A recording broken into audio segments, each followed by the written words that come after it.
আজ আপনাদের সন্ধান দেব পশ্চিমবঙ্গের পশ্চিম মেদিনীপুর জেলার এমন এক মন্দিরে, যেই মন্দিরে কোনো পুরোহিত নেই, মন্দিরে নেই কোনো প্রণামী বাক্স, ভক্তরাই নিজে হাতে পুজো দেন।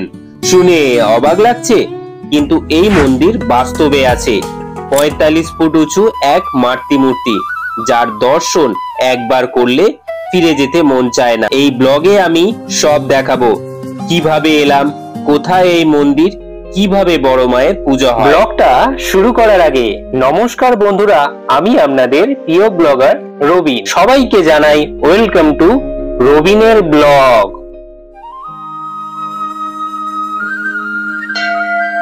এই মন্দিরে পূজিত হয় বড় মা, যা এই স্থানীয়দের কাছে একটা আস্থা বলতে পারেন।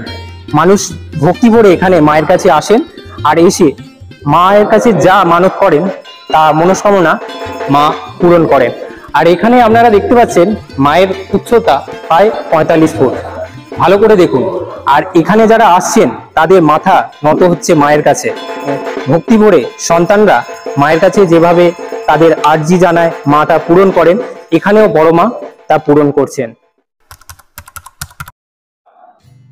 আচ্ছা, যারা ট্রেন পথে আসবে ভাবছেন কিভাবে আসবেন, হাওড়া স্টেশন থেকে দক্ষিণ পূর্ব রেলওয়ে শাখার মেদিনীপুরগামী ট্রেন ধরে চলে আসুন পাঁশকুড়া জংশনে।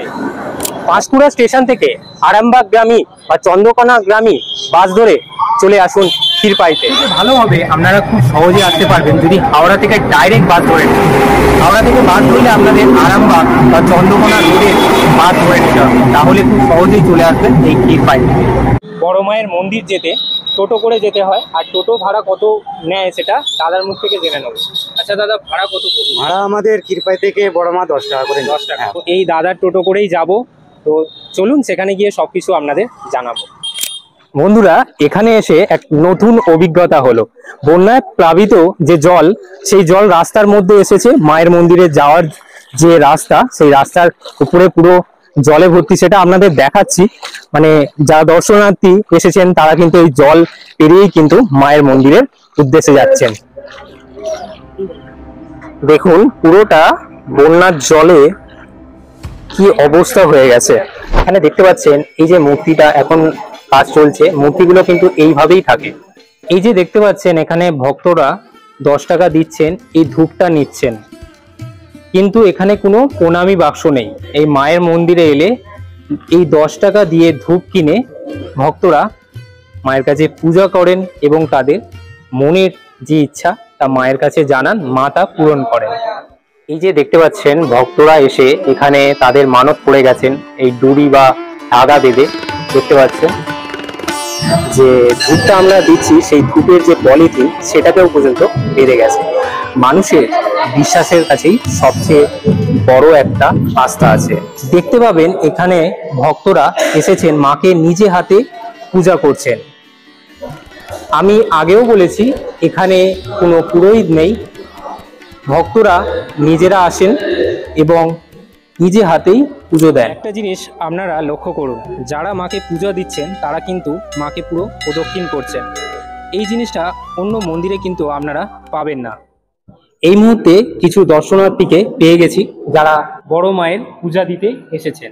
তো দাদা, কোথা থেকে আসছেন আপনারা? আমি আসছি খানাকুল থেকে। খানাকুল থেকে? ওটা কোথায় পড়ছে? হুগলি খানাকুল। হুগলি থেকে আসছে? হ্যাঁ। বিশাল ব্যাপার। দেখতেই পাচ্ছেন মায়ের কাছে এসেছেন হুগলি থেকে। তো এই মায়ের কাছে আপনি প্রথম আসছেন? না, আমি আগে একবার এসেছিলাম। আচ্ছা আচ্ছা, মানে এই নিয়ে আমরা দুবার আসলাম। আচ্ছা, আপনারাও ফার্স্ট টাইম? আপনারা ফার্স্ট টাইম আসছেন। এই দাদা এসেছেন দুবার। তো মায়ের কাছে যে এলেন, মায়ের বড় মায়ের যে খবর কি করে পেলেন যে বড় মা এখানে আছে? একটু সোশ্যাল মিডিয়াও আছে, আর এখানে সামনে আমার মামা বাড়িও আছে। আচ্ছা আচ্ছা, ওই জন্যই আরো জানতে পেরে এসেছেন। কিছু জানিয়েছেন? না না, মা তো আমাদের মনস্কামনা আগে থেকেই জানে।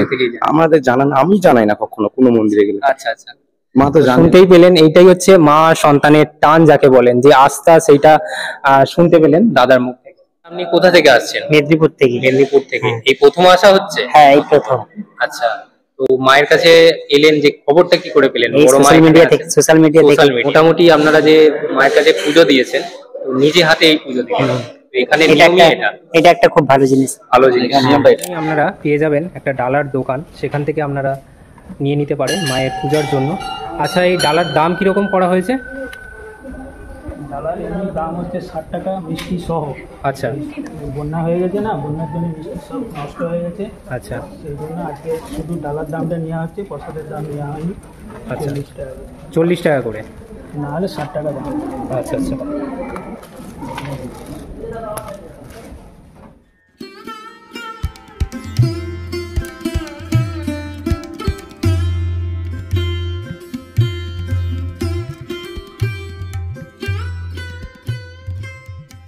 বড় মায়ের বিপরীত দিকেই রয়েছে আমাদের সকলের প্রিয় ছোট মা। তো মায়ের মূর্তিটি দেখার মতো। ক্ষীরপাইতে এসেছে, বাবরসা খাবো না তা কখনো হয় না। চলুন খেয়ে দেখি। আমি যেহেতু ফার্স্ট টাইম খাচ্ছি, কিরকম কি খেতে সেটা আপনাদের জানাবো। বেশ দারুণ খেতে, কিন্তু এই ফার্স্ট টাইম খাচ্ছি, বেশ ভালো লাগে। আর দাম মাত্র 10 টাকা। আপনারা তো জানেন বাবরসা একটা বিখ্যাত মিষ্টান্ন। তো এই মিষ্টান্ন যে খেলাম তার রিভিউ তো আপনাদের দিলাম, কিন্তু সব থেকে বড় কথা হলো এর একটা ইতিহাস আছে। সেই ইতিহাস কিন্তু জানবো আমাদের এই মিষ্টি দোকানে দাদার থেকে।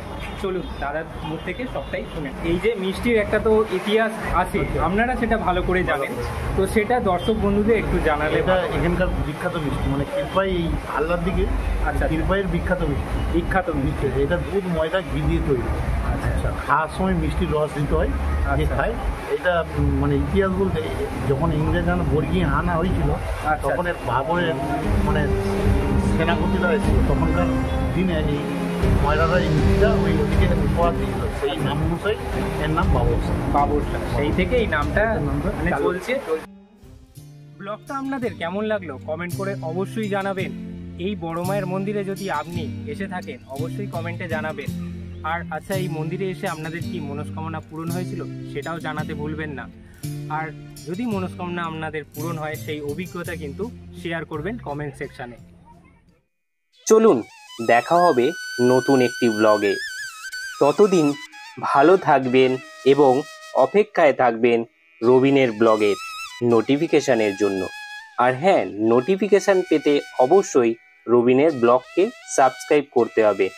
সাবস্ক্রাইব করার পর পাশে থাকা বেল আইকনটি প্রেস করে দেবেন, তবেই তো নোটিফিকেশান আসবে।